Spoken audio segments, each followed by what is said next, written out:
Құрметті көрермендер, бүгін өзіміздің қазақтарды бауырсақсыз көзге елестету дастарханды мүмкін емес. Сондықтан өзіміздің қазір үлпілдеген сары бауырсақты дастарханға қоюға әзірлеп бауырсағымызды қазір дайындаймыз. Бұл бауырсақты дайындау үшін бізге қазір енді қандай құрамында не керек екен сіздерге көрсетіп бөлісіп отыратын боламын. Ол үшін бізге ұн керек, сүт керек. Сосын менің бауырсағым ерекше деп отырмын ғой. Ерекшелігі мынау газдалған су қосамын, жай судың орнына. Қант, тұз, сосын ашытқы, сосын май қосамыз. Қазір енді қалай көрсету керек екен сіздерменен бөлісіп көрсетуге дайынмын. Бауырсағымызды енді қалай жасау керек екен көрсетемін. Енді мынау ұнымызды 53-тен өткізіп дайындап алдық. Мінекей бірінші 300 граммдай сүт қосамыз, жылы сүт. Осы жылы сүтке мен мынау ашытқы 2 шай қасық қосамын. Сосын 1 шай қасық тұз, 1 шай қасық тұз қосамыз.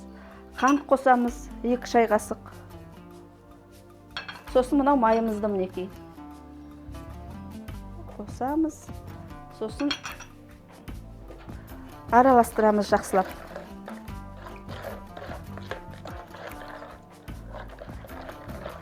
Жақсылап араластырып болғаннан кейін, мінекей енді мынау газдалған суымызды қосамыз. Газдалған суды қосқанда мінекей мынандай үлпілдеп көрінеді ғой. Осындай болады. Енді мынау ұнымызды жаймендеп қосамыз қазір осыған. Ұнымызды жаймендеп қосамыз.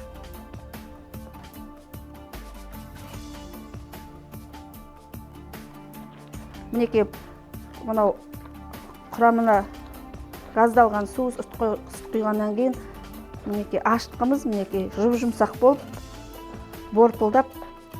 Құрметті көрермендер, міне нанымызды басып, ейлеп, мінекей енді 40 минутқа қойып қоямыз. 40 минуттан кейін көтеріледі. Содан кейін әрі қарата қалай қуырылатынын көрсетемін.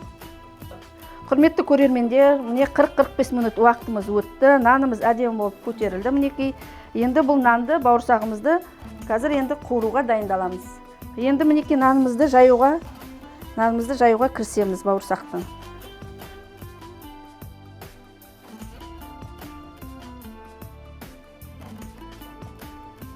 Нанымыз көтерілгенше отымызды жағып, қазанымызды дайындап, майымызды қыздырамыз қазір енді. Ал енді мынау бауырсағымызды домалатып былай кесеміз.